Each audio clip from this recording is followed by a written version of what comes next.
오늘 잠언서 12장 1절 보니까 이런 말씀이 있습니다. 많은 재물보다 명예를 택할 것이요. 여러분, 여러분의 삶이 명예롭기를 바랍니다. 돈 많지만, 권력이 있지만 명예롭지 못하고 초라하고 추악한 인생들이 얼마나 이 세상에 많은지 모릅니다. 여러분, 누가 여러분 보면 존경한다고 말합니까? 그렇게 사세요. 여러분 보니까 귀하게 보인다고 말합니까? 저분 보니까 나도 배우고 싶다고. 저분이 믿는 예수님을 나도 믿고 싶다고. 명예는 뭔지 압니까? 하나님의 자녀의 존귀한 명예입니다. 많은 재물보다 하나님을 존귀하기 위해 하나님이 이 재물의 복보다 더 귀한 것을 주겠다는 겁니다. 은금보다 은총을 더욱 택한다. 은금이 귀하지만 은총은 하나님이 내게 베푸신 은혜를 말합니다. 가난한 자와 부한 자가 함께 살거니와 그 모두를 지으시는 여호와시라. 무슨 말일까요? 어떤 사람은 가난하게 만들고 난 부하게 만들고. 그런데 이게 믿음 안에서 통일됩니다. 가난하게 사는 것이요 절대 수치가 아니에요. 저는 지난날의 가난이 오늘의 저를 만들었습니다. 저는 가난하지 않았으면 주님을 절박하게 찾을 이유가 없습니다. 하나님 앞에서 지나고 나면 뭘 느낀지 아십니까? 하나님 모든 사람에게 공평하십니다. 여러분이 하나님이 왜 우리를 이렇게 대할까 진짜 계신다면 여러분이 하나님을 좀 찾으려고 있는 겁니다. 그래서 제가 어제도 우리 여기 안동교회 다니시는 어떤 성도님이 이렇게 오셨어요. 그분하고 내가 잠시 교회 밖에 일을 같이 하는데 그분이 도와주시더라고요. 근데 목사님들 이거 하십니까? 아니 예수님이 십자가 졌는데 필요하면 해야지. 그게 뭐 대수로운 겁니까? 예수님이 십자가 진 것이 얼마나 초라한지 아십니까? 성화를 보면 예수님이 십자가에 못 박힌 것은요 옷을 입혀놨지만 원래는 옷 다 벗기는 겁니다. 얼마나 초라한지 아십니까? 뭐 때문이에요? 오늘 주일학교 일부 예배 때 보니까 주일학생이 확 나왔어요. 너무 많이 나왔어요. 평소보다. 왜? 오늘 예배 끝나고 야외 소풍 예배 간다고. 애들. 근데 애들이요 너무나 잘 알아요. 예수님이 왜 십자가에 못 박혀 주었습니까? 그러니까 애들이요. 우리의 죄를 십자가에 못 박혀 주었대요. 어른들은 또 아, 얘들이 참 귀하구나. 여러분, 내가 예수 믿는 것이 얼마나 존귀한 걸 깨닫는 것은요. 잘 복이 있습니다. 내가 예수 믿는데 내 삶의 시간과 내 가치를 여러분, 우리 이 땅에 많이 열심히 노력하지만 이 땅의 삶이 끝나고 다 끝나는 거 아니겠습니까? 여러분, 그게 믿음의 노력입니까? 참, 여러분, 감사한 겁니다. 그래서 가난한 자와 부한 자가 함께 살지만은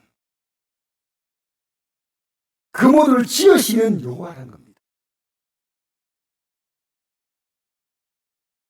여러분 옛날에 우리가 대한민국이 어려울 때 가난했던 부모가요 허리 잘라내고 공부를 시켰는데 미국 보낼 돈이 없어. 근데 심지어 제가 어떤 분이 이번에 얘기를 했더니 미국 갈 때 50불 갔거든요. 50불. 아무도 모르는 미국에 50불. 50불만 한국 돈으로 말하면 6만 원 정도 됩니다. 그걸 가지고 미국 갔어요. 하나님이 때마다 시마다 다 채워주더란 거예요. 여러분 하나님이 그래 없는 것처럼 느끼지 마세요. 하나님이 계셔요. 여러분 저는 할 수 있으면요. 여러분이 예배에 나와가지고요. 하나님을 인정하면 좋겠어요. 인정. 목사로 솔직히. 우리 하나님을 잘 모르기 때문에 여러분 하나님 바로 알려고 제가 가르칩니다.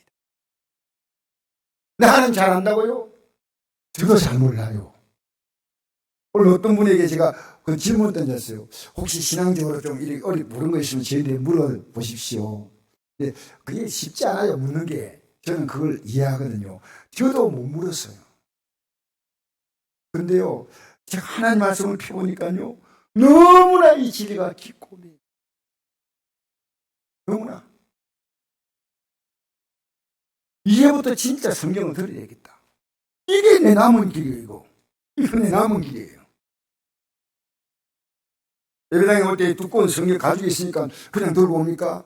이게 내 남은 길이에요. 가냐, 못 가냐는 겁니다. 제가 어제 목사님들이 좀 모였어요. 목사님 자녀 결혼식인데, 여기 목사님들이 쭉 모여있는데 이랬어요. 내가 성경을 보니까, 이 성경대로 우리가 못 믿으면 해결해야 되는데, 내가 목사님 장례에 참석해서 이 목사님이 정말 천국 가셨다고 생각할 수 있는 분은 너무나 적게 보여요. 왜? 일상이 보죠, 일상이. 여러분, 일상 누구 앞에 삽니까? 여러분 살고 싶은 데서 삽니까? 아니에요. 이 하나님 말씀, 하나님 안 보이는데요. 하나님 어떤 분이냐면 온 우주보다 더 크신 분이에요. 그 하나님 형상 만들지 말라는 것은 하나님 그 형상 속에 있을 하나님이 아니다는 거죠. 여러분, 우리를 가난하게 하신 것은 한 뜻이 있어요. 우리를 부하게 하신 것도 하나님의 뜻이 있어요. 슬기로운 자는 재앙을 보면 숨어 피하지만 어리석은 자는 나가다가 해를 받는다. 겸손과 여호와를 경외함의 보상은 재물과 영광과 생명이다. 할렐루야. 재물과 영광과 생명이다. 여러분, 우리 앞에 이게 남아있어요. 반드시 들어가셔야 돼요. 여러분, 우리 앞에 남은 건 이것밖에 없어요. 여러분, 여기에 대한 확신의 답을 가지셔야 됩니다. 이것밖에 없어요. 겸손. 뭔 겸손이에요? 하나님 앞에 겸손하는 거예요. 여호와를 경외함의 보상은 재물도 주신다는 거예요. 영광도 주신다는 겁니다. 생명, 영원한 생명이 주신대. 폐역한 자의 길에는 하평 옵니까? 하나님을 제대로 믿지 않고 자기 마음대로 사는 게 이게 폐역이에요. 성경으로 폐역은요. 가시와 올무가 있거니와 영혼을 지킨 자는 이를 멀리한다. 마지막에 오늘 말씀이에요. 마땅히 행할 길을 아이에게 가르치라. 그리하면 늙어도 그들 떠나지 아니하리라. 마땅히 행할 길을 아이에게 가르쳐 주라는 겁니다. 그러면 늙어도 그 길을 안 떠난다는 거예요. 자녀들은요, 보고 배웁니다. 자녀를 보면요, 부모님이 보인다 해도요, 거의 틀리지 않습니다. 자녀를 보면요, 어떻게 이 부모가 키웠던가. 그래서 내가 자녀 사람을 보니까요, 그 속에 내가 나타나기 시작하는 거예요. 내가 보이는 거예요. 아니, 내가 이런 게 있었구나. 여러분, 콩 심은데 콩 나오지만 팥을 심으면 팥이 나옵니다. 콩은 심어놓으면 콩이 그대로 나오지만, 팥을 심어놓으면 그대로 나오지만요, 인생은 내 몸에 태어났다고 그냥 두면 안 됩니다. 계속 다듬어줘야 돼요. 계속. 그래서 인생의 가장 큰 농사는 자녀 농사예요. 자녀 농사. 여러분, 자녀 농사를 알고 있었습니까? 어떻게 이 자녀의 인생을 가르치고 믿음을 가르치고 인격을 가르쳐주고 이 세상을 살아갈 때 존경받게 할 수 있을까 생각해 본 적 있어요? 얘들아, 돈이 최고야. 돈이야, 돈. 나중에 나이 드니까요, 부모도 돈에 대해서 부모가 내 돈에 부모가 손해를 줄 수 있다. 슬픔이 아닙니까? 여러분, 지금 자녀에게 어떠한 장성한 자녀에게 도움을 안 줘도 그 자녀가 여러분 부모를 인정하겠습니까? 잘 생각하십시오. 부모는요, 나아진 것만 알아도요, 부모가 잘하면 효도하라 쓰면 그런 말씀 없습니다. 부모는요, 주 안에서 공경해야 됩니다. 그래서 가장 큰 농사, 죽을 때까지 지는 농사, 내가 죽는 날까지 자녀 날 보고 있는 거예요. 우리 아버지가 어떻게 살고 있는가, 우리 어머니가 어떻게 살고 있는가 보지 않겠습니까? 무서운 거예요. 여러분 자녀가 안 무서워요? 그대로 여러분이 보여주는 것을 그대로 여러분 앞에서 행동하는 겁니다. 그래서 여러분 가르칠 때 이렇게 가르치십시오. 너 나에게 자녀에게 너 나에게 이렇게 하는 거 너 자녀가 다 보고 있어. 내가 내 이제 아들 딸들이 하는 행동입니다. 너가 나에게 하는 행동 있지. 근데 손자 손녀가 다 보고 있어. 우리 이런 말 있잖아요. 옛날에 그 고리장 제도라고 해가지고 살기 우리나라 어려울 때 부모를 지게 내고 산에 갖다 줘. 잘 먹이고 산에다 부모님을 갖다 쳐. 죄송합니다. 우리가 같이 살 수 없어서 이 어머니 아버지를 여기다 모십니다. 어쩔 수 없습니다. 같이 죽을 수는 없잖아요. 그래서 집을 지고 올라가는데 자녀 오고 보고 내려가자 했습니다. 그렇게 아버지 집에 갖고 내려가겠습니다. 그러니까 놔둬 그게. 아버지가 앞으로 나이 들면 저 갖다 버릴 때 집에 그거 가져가겠습니다. 무슨 얘기입니다 이거는. 여러분 자녀 교육은요 어릴 때 못했기 때문에 그 이제 못한다 생각하면 안 됩니다. 자녀 교육은 죽을 때까지입니다. 지금도 자녀들은 여러분을 주목해보고 있습니다. 무섭지 않습니까? 내가 아무렇게 행동하면 괜찮다고요? 그래서 어린아이들 말귀도 제대로 못 알아듣는 어린아이에게는 소리를 지르거나 야단치거나 화를 내면 자녀가 아직도 다듬어지지 않은 이 심성에 상처를 받는 겁니다. 곱고 부드럽고 따뜻하게 말해줘야 합니다. 그래서 자녀 농사는 눈물이 필요합니다. 시편 126편 5절 눈물을 흘리며 씨를 뿌린 자는 기쁨으로 거두려다. 울며 씨를 뿌려 나간 자는 반드시 기쁨으로 그 곡단 가지고 돌아오려다. 농사 짓는 사람이요 눈물이 있는 농사 짓는 사람 안 봤어요. 이건요 비유입니다. 이건 인생 농사입니다. 인생은요 눈물 흘리며 씨를 뿌리지 않습니까? 눈물 흘리며 기도한다는 말입니다. 눈물 흘리며 가르친다는 말입니다. 그러면 기쁨으로 거둘 수 있다는 거예요. 울며 씨를 뿌리 나간 자는 반드시 기쁨으로 그 곡단을 가지고 돌아오리라. 여러분 눈물은 아픔을 말합니다. 눈물은 기도를 말합니다. 여러분 매일 자녀에 기도하고 있습니까? 여러분이 정상적인 부모입니다. 왜? 여러분이 줄 수 있는 것 여러분만큼만 주면 끝입니까? 아니에요. 하나님을 주는 것이 믿음이에요. 하나님을 자녀에게 주셔야 됩니다. 너희 믿음으로 살라고, 너 믿음으로 살라고. 매일 자녀에게 기도하는 분. 오늘 일부에 때 물어봤더니요, 한 분이 딱 손을 들더라고요, 한 분이. 여러분, 자녀에게 육신적인 걱정을 많이 하는데, 영의 걱정을 하고 있습니까? 어떻게 여러분 매일, 앞으로는 매일 기도하세요. 오늘까지는 못했다 하더라도, 오늘부터 기도 시작하십시오. 할렐루야! 오늘 어린 주일입니다. 자녀를 즐겁게 기쁘게 해주는 이런 하루가 된다면 좋겠죠. 자녀에게 일상의 행복을 느끼도록 가르쳐줘야 돼요. 내가 특별한 걸 가져가니까 기쁘고 아니면 안 기쁘고. 여러분 그 자녀 비유 어떻게 다 맞추겠습니까? 부모님 감사합니다. 이만큼 하면 우리는 행복한 가정이죠. 엄마가 있고 아빠가 있고요. 아빠가 아프다고 하니까요, 아주 한 3살, 4살 된 애가요, 구슬프게 우는 거예요. 그러면서 이렇게 말하는 겁니다. 왜 울어? 이랬더니요, 아빠가 아프면 어떻게? 난 아빠 없이 살 수 없어. 여러분, 이 아기에게요, 아픔과 죽음을 가르친 거예요. 이 아프면 죽는다.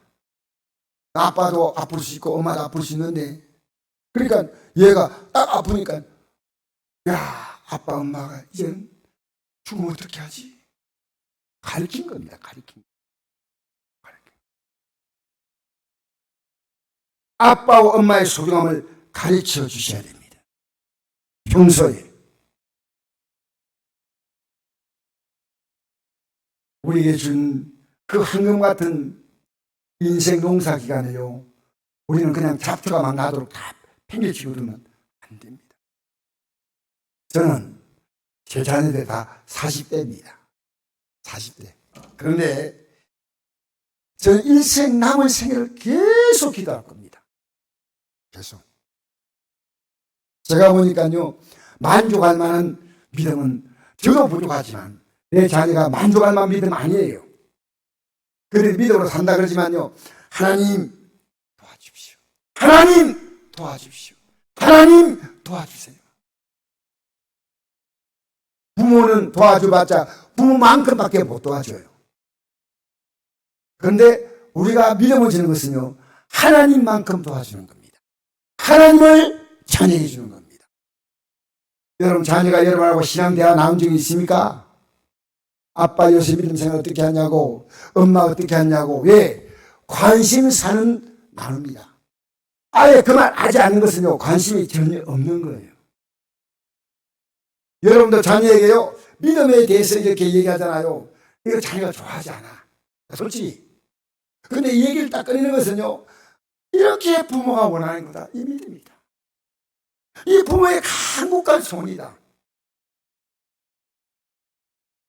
여러분, 믿음의 얘기를요, 부모가 하는 것을 자녀가, 그냥 하는구나, 아니고. 일상대화는 쉬운데 믿음에 대한만큼은 정말 힘들어요. 영의 싸움이에요, 영의 싸움. 자녀는 이 믿음 안 갖겠다는, 적당히 갖겠다는 거고, 아예 안 갖겠다는 그런 생각. 우리는요, 이 믿음을 제대로 가지는 겁니다. 여러분, 일상의 모두가 우리 행동이 다 교육인데 무엇보다 하나님을 먼저 가르치십시오.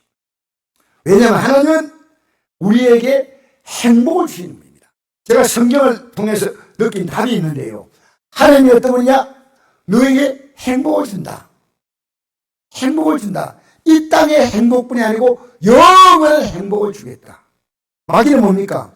이 하나님 말씀 문제는요, 이 땅에서 뭐 잠시 잘 되는 듯 보이지만요, 이 땅의 삶이 다 힘들어요.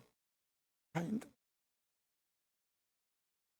제가 이번에 느낀 것이 하나 있는데요, 우리나라에 와서 베트남 사람들이요, 열심히 돈을 벌어요. 그런데 이 베트남 사람들을요, 열심히 돈을 버는 베트남 사람들에게요, 마약을 주는, 마약을. 그 뉴스 보면 나죠?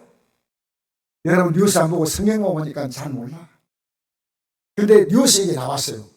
어떻게 베트남 사람이 우리나라 와가지고요, 마약, 이 사람들에게 마약으로 잠시 고향을 떠난 그걸, 그래가지고 돈을 버는 거예요, 돈.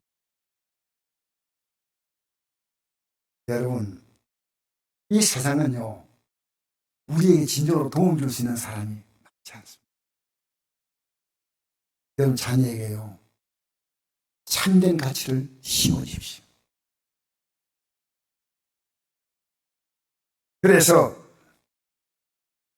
하나님이 행복을 주는 분, 하나님이 행복을 주는 분이다. 읽어볼까요? 신명기 33장 19절 시작. 이스라엘이여, 너는 행복한 사람이오다. 여호와의 구원을 너같이 얻은 백성이 누구냐? 그는 너를 돕는 방패시오, 내 영광의 칼이시로다. 내 대적이 내게 복종하리니 내가 그들의 높은 곳을 밟으리로다. 자, 여러분, 여기 보니까 이스라엘이 하니까 이스라엘 나라를 얘기하느냐? 여러분, 이 이스라엘의 말은요, 하나님 믿는 자라는 뜻이에요. 지금 유대인들은요, 이스라엘 민족은요, 2%밖에 안 믿어요. 얼마 전에는 3%였는데 2%만 겨우 기독교 신앙을 갖고 있대요. 여러분 알지 모르지만 얼마 전에 텔아비브에서, 이스라엘 수도가 텔아비브인데 텔아비브에서 세계 최대 동성애 축제가 열렸어요. 이스라엘 나라는요, 국가 들어올 때 굉장히 엄난하고 타락한 국가입니다. 지금도 정치적으로 복잡하죠. 이스라엘 하나님의 자녀다 뜻이에요. 그것이 하나님과 겨루어 이겼다는 뜻이에요, 이스라엘은. 이 말은 하나님께 야곱이 무릎을 꿇었더니 하나님이 야곱을 복 주실 때 그의 바꿔진 이름이 이스라엘입니다. 이 A란 말은 하나님의 뜻이에요. 하나님께 무릎을 꿇고 복종한 자, 너는 행복한 사람이로다. 할렐루야. 하나님께 무릎을 꿇냐? 세상에 무릎 꿇고, 돈 앞에 무릎 꿇고, 내 이거리에서 무릎 꿇지만은 그게 아니고 하나님께 무릎 꿇는 너는 행복한 자라는 겁니다. 제가 우리 성도 한 분 한 분을 보면서 저분들의 삶에는 내가 많이 기도해 줘야 됐구나. 하나님 해결하신다. 오늘 일부에 굉장히 많이 나왔어요. 일부에 나오신 우리 성도님 한 분이요. 나오고 이래요. 목사님, 아파 죽겠어요. 아파 죽겠네. 그래서 제가 늘 제가 기도를 하지만은 그날에 바로 손잡고 기도했어요. 하나님, 고쳐달라. 저는 제가 믿는 하나님이요, 외롭고 고독한 허공을 향해 외침이 아니라요, 그 하나님이 내 기도를 들으시는 것을 믿습니다. 저는. 여러분 왜 기도하지 않냐면요, 이 믿음이 약하면 기도 못해요. 이 믿음이. 또 기도도요, 이렇게 같이 모여서 기도하면요 힘이 나요. 같이 기도하요. 우리 금요일에도 모여서 기도하잖아요. 혼자 기도하면 그렇게 못하지만 모이면 막 기도하면 서로 막 힘이 나요.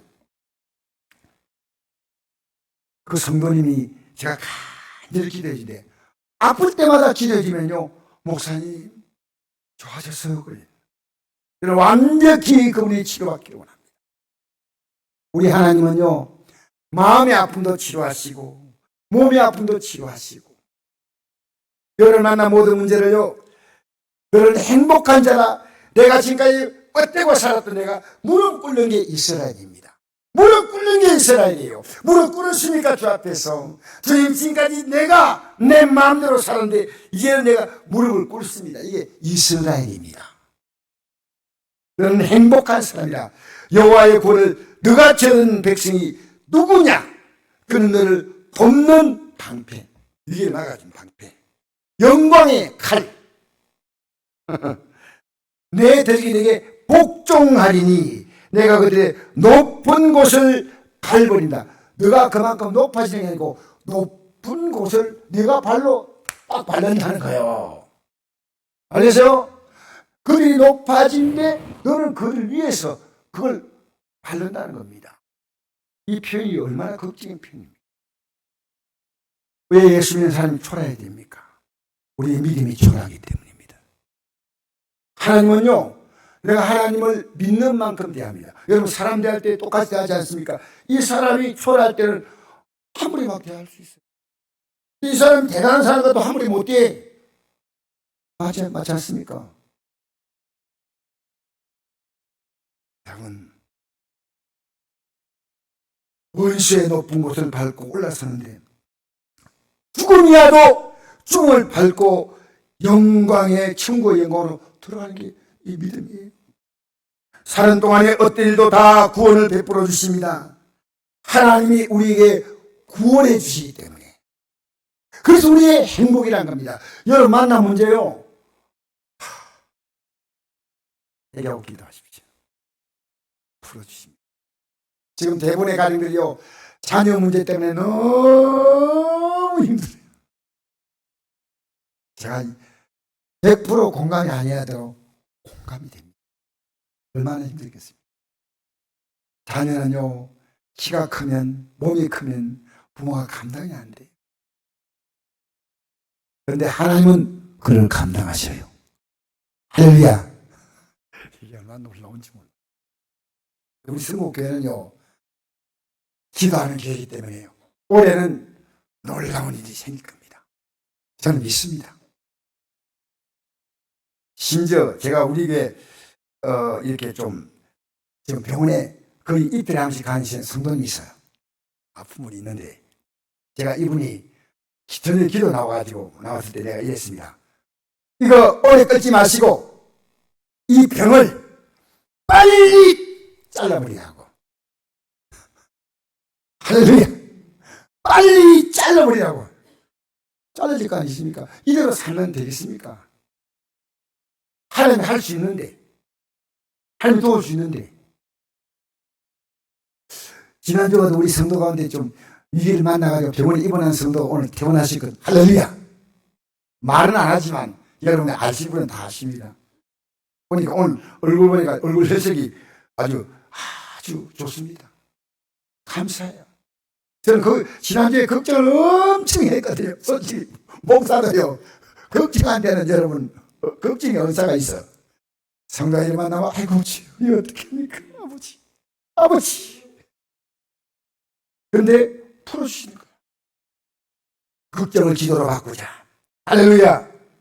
여러분 행복은 뭡니까? 자, 조시는 분 있으면요 옆에서 이렇게 좀 깨워주세요. 말씀 들을 때 졸면 안 됩니다. 알겠어요? 조시는 분 있으면 이렇게 좀 깨워주셔가지고 말씀 잘 듣도록 해주셔야죠. 절대 안 됩니다. 누구라도. 어떤 분은 목사님인데도 설교할 때 졸더라고요. 야, 저건 아니야. 제가 이번에 어떤 성대단체 모임 갔는데요. 한 5,000명 정도 참석했어요. 그렇게 많이 온 건 처음 봤어요. 그런 단체. 그런데 3분의 2가 젊은이였어요.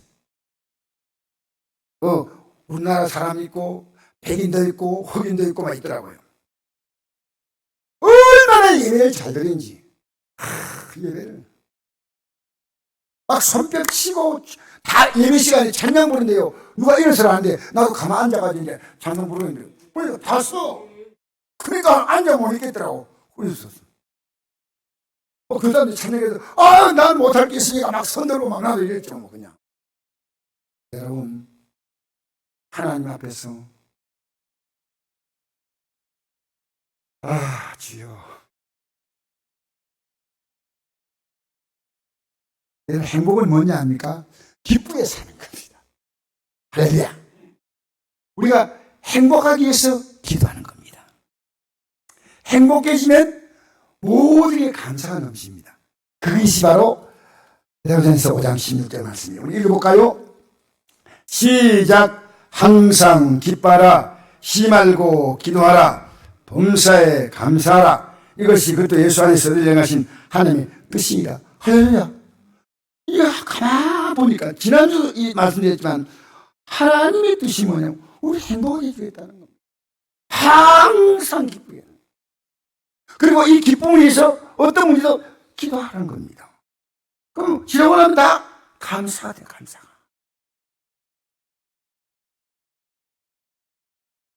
지난주에 우리 성도님이 병원에 입원해서 갑자기 가족 걱정이 되니까 입원해 계시다가 저희한테 전화가 왔는데, 목사님, 저 가족 건강이 좀 좋아지고 있는데, 제가 읽으니까 감사가 생깁니다. 그래서 왜 그러냐 했더니요. 이 병실에 왔더니 바로 옆에 같은 병실에 앉는데요. 우리는 지금 이제 하루 이틀 지나가면 퇴원할 수 있는 정도로 경증인데, 처음 들어갈 때도 걱정했지만 경증인데, 이분은 이 종합병원에서 시술이 안 되니까 큰 병원을 옮겨야 된다니까. 하나님, 이만큼 그래도 주신 것은 너무나 감사합니다. 그분은 보기에 딱하지만 하나님 감사합니다. 여러분 살아가면서 이런 생각해 봤습니까? 하나님 이만큼 감사합니다. 보셨어요? 가족에 대해서 불평할 건 있지만 하나님 그래도 이만큼 감사합니다. 감사합니다. 참 감사합니다. 여러분 삶에 감사가 있습니까? 그건 하나님을 여러분이 인정하고 있다는 겁니다. 그래서 오늘 이 말씀이요. 항상 기뻐하라, 심하게 기다라, 범사에 감사하라. 이것이 그리스도에서 내가신 하나님의 뜻이다. 그런데 이 말씀 앞에 어떤 구절이냐? 우리 같이 읽어볼까요? 이 앞에 이 구절 읽고 이 말씀이 있습니다. 그러니까 이 구절 읽으면 왜 이 말씀이 있는가 배경을 압니다. 베드로전서 5장 1절 시작. 형제들아 때와 시기에 관하여는 너에게 쓸 것이 없으면 주의 날이 밤에 도적같이 이를 줄 너희 자신이 자세히 알기 때문이라. 그들이 평안하다 안전하다 할 그때 임신한 여자에게 해산의 고통 이런과 같이 멸망이 갑자기 그들에게 이르니 결코 피하지 못하리라. 형제들아, 너희는 어둠에 있지 아니하며 그날이 도적같이 너에게 임하지 못하리니 너희는 다 빛의 아들이요 낮의 아들이라. 우리가 밤이나 어둠에 속하지 아니하나니 그러므로 우리는 다른 데와 같이 자지 말고 오직 깨어 정신을 차릴지라. 하나님이 우리를 세우심은 노하심에 이르게 하심이 아니요 오직 우리 주 예수 그리스도로 말미암아 구원을 받게 하심이라. 예수께서 우리를 위하여 죽으사 우리로 하여금 깨어있든지 잔지 자기와 함께 살게 하려 하셨느니라. 아멘. 요 항상 기뻐라 요 말씀이 있는 그 앞에 배경이 뭐냐면요, 우리가 앞으로 때와 시기에 관해서 너에게 쓸 것이 없다는 겁니다. 때와 시기, 이 때가 뭡니까? 우리 앞에 당할 죽음의 때입니다. 하나님의 심판의 때입니다. 왜? 주의 날이 도적같이 이럴 줄을 너희 자신이 알기 때문이다. 갑자기 와요, 갑자기. 그들이 평안하다 안전하다 그때 임신한 여자에게 해산의 고통이, 여러분 사실은요, 갑자기 산기가 오면요, 여인들이 길 가다가 아기를 해산한데, 내가 뉴스를 보니까요, 정자간에 아기를 받았더라고요. 너무 급하니까. 그런데 설마 가다가 아기를 놓을 줄 몰랐다니까. 갑자기. 그때 임신에게 해산의 고통과 같이 멸망이 갑자기 그들에게 이르니 결코 피하지 못하리라. 여러분, 우리 앞에서 멸망의 날이 오는 걸 압니까? 영광의 날이 우리 앞에 오고 멸망의 날이 우리 앞에 있다는 이 엄숙한 사실 아셔요? 멸망의 날. 형제들아, 너희는 어둠에 있지 아니하며 그날이 도적같이 너에게 임하지 못하니 너희는 다 빛의 아들이요 낮의 아들이야. 여러분, 이 세상에 흘러가는 걸 쫙 보입니다. 이게 보여요. 그냥 이렇게 살다가 끝나는 거 아니에요. 하나님 우리를 세우시면, 이거 예수 믿게 한 것은 노하심에 이르게 하심이 아니요 오직 우리 예수를 말미암아 구원을 받게 하십니다. 하나님의 노하심. 이거 아셔요? 예수가 우리 위해 죽어서 우리가 하여금 껴있든지 자든지 자기와 함께 살게 하려 하십니다. 할렐루야. 예수님, 우리는 그냥 사는 게 아니에요. 주님과 같이 사니까요. 언제나 주님 부르면 주님 멀리 계신 게 아니고요, 주님 부르면 가까이 계십니다.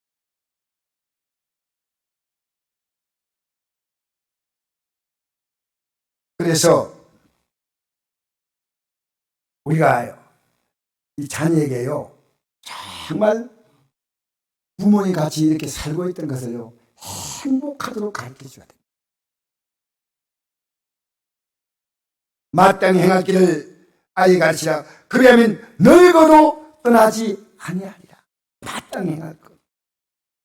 여러분, 성경에 보면요, 이 부모에 대한 생각이 우리 10계명 가운데서 다 중간입니다. 5계명입니다. 내 부모를 공경하라. 그런데 자녀에 대한 말을 하지 않았어요. 이 10계명, 우리 성경에 가장 중요한 건 예수님이 10계명, 하나님 10계명을 이렇게 주셨거든요. 10가지 계명. 그 10가지 계명 가운데서 5번째가 부모를 공경하라. 그런데 자녀를 어떻게 하라? 이건 안 나와 있어요. 왜 그러냐면요, 자녀는요, 부모가 자녀를 만들어가는 겁니다. 바른 부모는 바른 자녀를 세우는 겁니다. 그래서 1, 2, 3계, 1계 뭡니까? 하나님이 계신다. 이게 1계명이에요. 이 사회에 많은 신들이 있다? 아니에요. 하나님만이 계신다. 그냥 불교인들이 부처님이 믿으면 평안하다 이러잖아요. 제가 불교에 대해서 잠깐 말씀드리겠습니다. 불교는요, 소성불교와 대성불교가 있는데 우리나라는 대성불교입니다. 대성불교는 뭐냐면 불교가 좀 더 그 나라의 토속 종교하고 이렇게 좀 약간 탈변기 대성불교고, 소성불교는 원래 불교입니다. 그래서 동남아 쪽은 소성불교인데 심지어 좀 심한 쪽은요, 이 불교 쪽은요, 뭐랄까요, 모든 삶 자체가요, 이 땅의 삶에 대한 것은 다 포기하고 그냥 그 절에 들어가서 생을 바치는 겁니다. 이게 소등불교입니다. 그래서 스님도 부처님도 자기 아내를 버리고 들어갔지 않습니까? 어떤 분이 부처님에게 찾아와서 제가 너무 슬픔을 당했기 때문에 부처님, 제가 슬픔을 당해서 견딜 수 있는데 저를 좀 위로해 주십시오라고 했답니다. 부처님이 어린 아기를 잃은 엄마의 마음이 너무 아플까 해서 내가 위로해 주겠다. 그 대신에 당신이 한 살도 죽지 않은 가정에서 밥 한 그릇을 얻어먹고 오면 그때 내가 답을 주겠다 했어요. 그러니까 이 엄마가 집집마다 찾아다니면서 물었습니다. 이 집에 죽은 사람이 있습니까? 죽은 사람이 있습니까? 물어보니까요, 죽은 사람이 아무도 없어. 아니 죽지 않은 사람 아무도 없어. 그래가지고 배를 못 먹고 왔어요. 밥을 못 먹고 왔어요. 부처님, 돌아다니보니까 죽지 않은 사람이 없습니다. 그러니까 부처님이 이래 말합니다. 그것으로 위로를 삼아라. 누구나 다 당하는 슬픔이다. 여러분, 불교는요, 성철 스님이 이런 말을 했습니다. 불교는 슬픔의 종교요, 기독교는 기쁨의 종교다. 이게 성철 스님이 한 말입니다. 기독교는요, 이 땅의 삶에 열심히 사는 건 중요하지만요, 여기에 모든 가치를 두지 않습니다. 만약 가치를 주었다면 이 모순 투성이 세상 아니에요. 곧 이제 이 땅의 삶은 하나님 앞에 심판을 다 당합니다. 각자가. 저는 그날이 두려워요. 그날이 두려워요.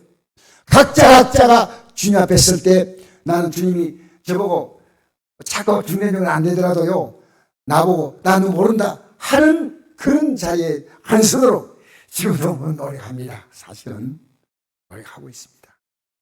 하나님이 계시다. 하나님 외에는 신이 없습니다. 아시겠어요? 이게 1계명이에요. 2계명은요, 하나님은 엄청난 분이기 때문에 그 형상을 만들지 말라는 겁니다. 아무리 큰 형상을 만들어도 하나님 들을 수 없다. 솔로몬이 성전 짓고 난 다음에 이 땅에 아무리 성전을 크게 해도 하나님을 계시게 할 수 없습니다라고 고백을 했습니다. 제 3계명은 뭐냐?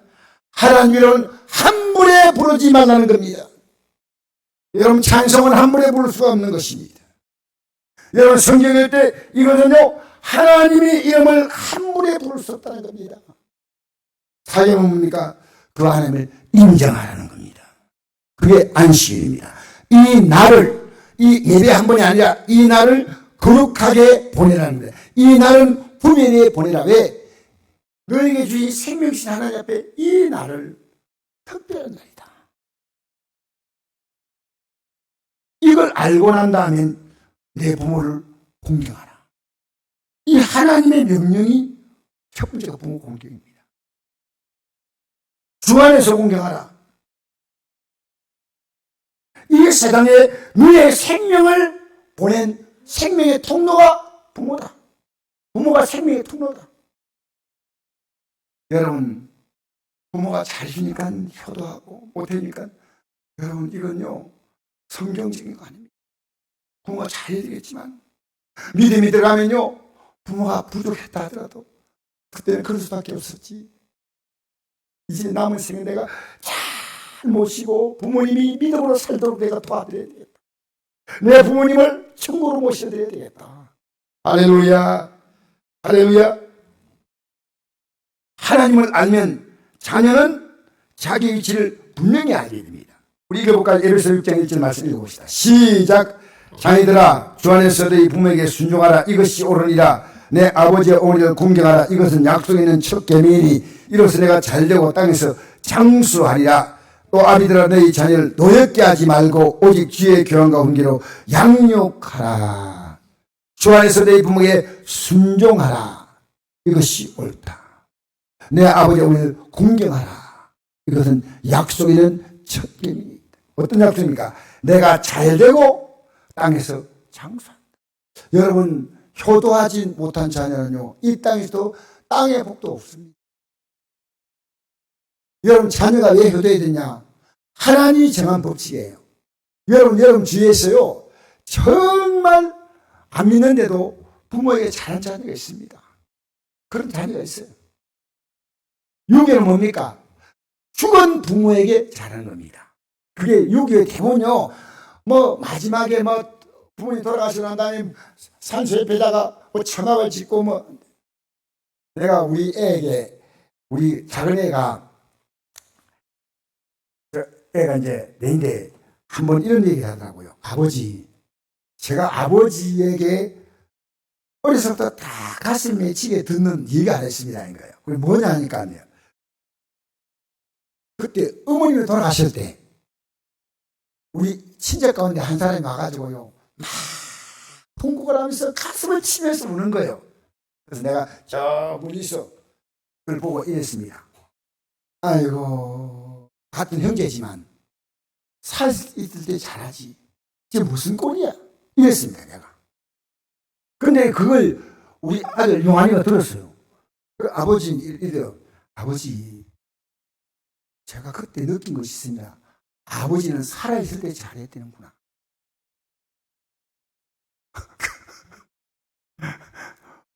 내가 나도 모르게 푹 떠지 말인데도 그 말은 기억도 안 나요. 근데 애가 그걸 마음속에 새긴 거예요. 그리고 사실 제가 부족하지만요, 부모에게 그렇게 잘못하진 않았습니다. 완벽하지 못했고 부족했습니다. 여러분, 이 땅에 살면서요, 부모에게 순종해 보십시오. 할렐루야. 공경해 보십시오. 할렐루야.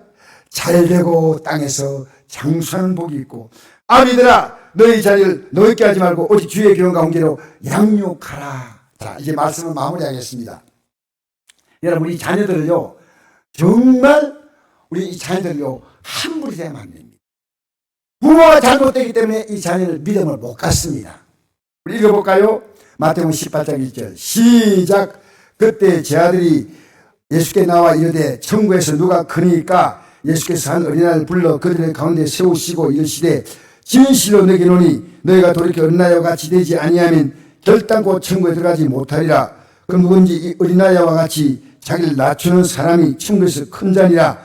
또 누군지 내 이름으로 이런 어린아이 하나를 영접하면 곧 나를 영접하매니 누군지 나를 믿는 이 작은 자 중 하나를 실족하여면 차라리 연자맷돌이 금옥에 달려서 깊은 바다에 빠뜨리는 것이 나으니라.